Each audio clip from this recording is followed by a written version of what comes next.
Alright. The number 5 problem on last night's homework, the Snoopy's Dogfight problem.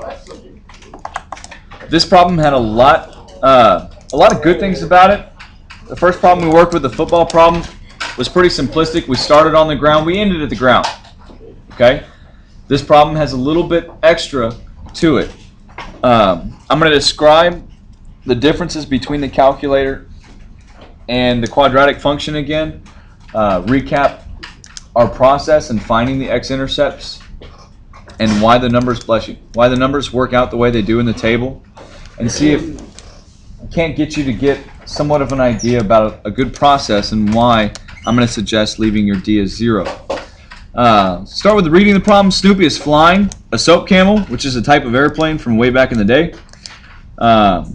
He fires at the Red Baron. So we got dogfight going on. The bullet has an initial upward velocity of 120 meters per second. So I'm not going to be graphing Snoopy's trajectory or the Red Baron's. I'm graphing the bullet itself. Okay? This problem doesn't ask you to draw the diagram, but I promise you if you do, you're going to get a lot better idea about what's going on from your pictorial reference. Okay? So I'm going to get rid of this. I'm going to start drawing a picture as we go. Okay, we'll start with Snoopy.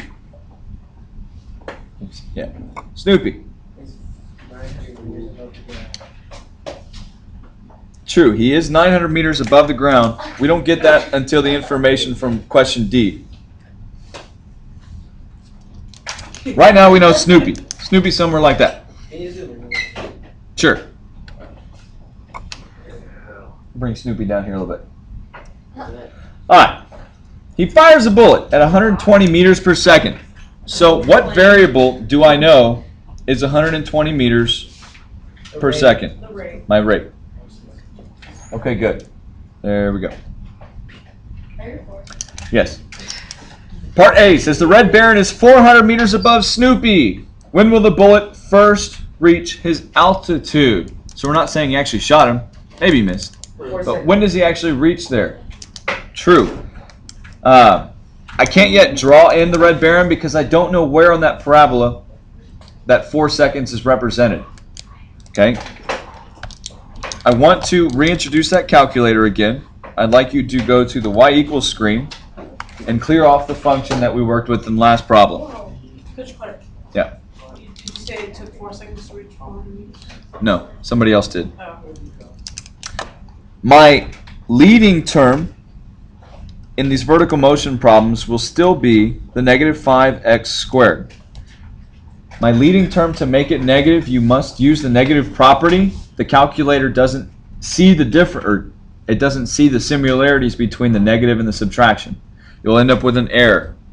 So I've got my negative 5x squared. What is my next monomial term?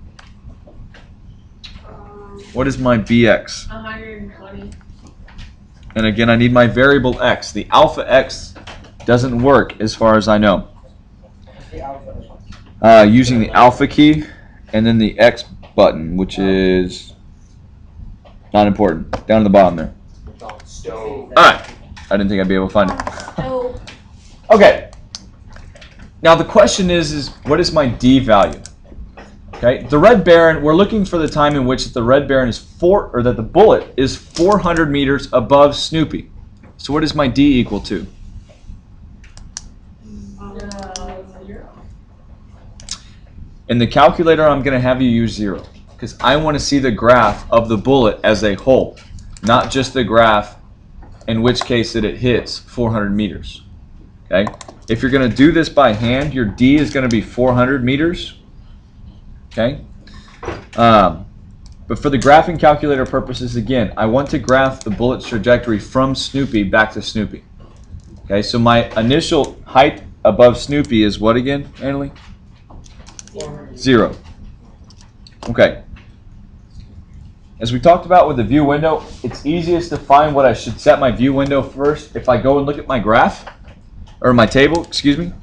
Looking at my initial point, which should always be 0, 0, because before the bullet's fired, it's still right with Snoopy and time has not elapsed yet. So 0 time, 0 height above Snoopy. You can see once a bullet's fired, it's shot in an upward velocity of 120 meters per second. So we are increasing.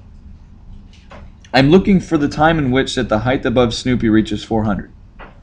And only if I use my D value of 0 in the calculator will you see your table reach 400. Every time you change your D value in the calculator, this table changes as well, which makes it a little bit more complicated when reading.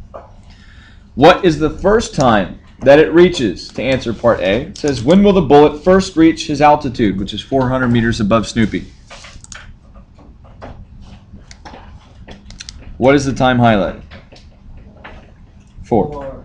My time is my x's. Again, and my distance above Snoopy is my y values. At 4 seconds, I reach a first height of 400 meters. Now, I still don't know exactly where that is on my parabola. This bullet is going to be launched into the air, and what goes up